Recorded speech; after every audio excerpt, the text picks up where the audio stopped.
Hello everyone, অনেক অনেক দিন পর আবার একটা শালের টিউটোরিয়াল নিয়ে চলে আসলাম। আমাদের অ্যাম্বুশে আঁকা অপরাজিতা যেই শালটা, এটা আপনারা সবাই অনেক পছন্দ করেছেন। তো এই শালটা কিভাবে এঁকেছি সেটাই আজ শেয়ার করব। একটা আইস ব্লু কালার শালে অপরাজিতাগুলো আঁকা হয়েছে। তার মধ্যে আগে ডালপালার কাজগুলো করে নিয়েছি, তারপর আমি অ্যাম্বুশের কাজ করেছি। আর অ্যাম্বুশ নিয়ে অনেকের অনেক প্রশ্ন ছিল, সেগুলোর মোটামুটি আনসার দেওয়ার চেষ্টা করব আজকে। তো এই যে আগে ফুলের শেপগুলো দিয়ে নিচ্ছি। মোটামুটি আমি 3-4 রকমের শেপ দিয়েছি এখানে অপরাজিতার। আর এই যে শেপগুলো দিলাম, এগুলো কিন্তু অ্যাম্বুশ দিয়ে দিইনি, অ্যাম্বুশটা একটু ভারী হয়। এটা নীল রং দিয়েই দিয়েছি।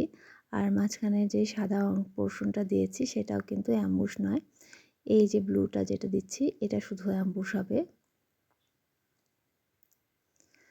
এর জন্য আমি একটা ফ্ল্যাট ব্রাশ ইউজ করেছি অ্যাম্বুশটা ছড়িয়ে দেওয়ার জন্য।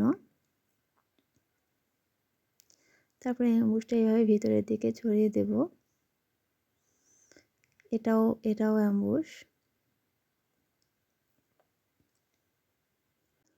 আর অ্যাম্বুশ নিয়ে অনেকের অনেক কোশ্চেন থাকে, অ্যাম্বুশ কীরকম হয়। এই যে অ্যাম্বুশের কাজটা পেইন্টিংয়ের কাজ থেকে একটু ডিফারেন্ট হবে।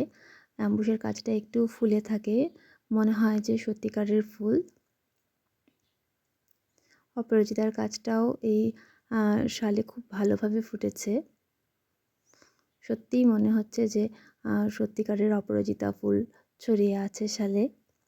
শালের ফাইনাল লুক এটাই।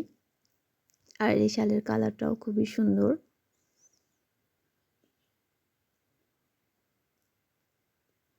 আজ এই পর্যন্তই, টাটা।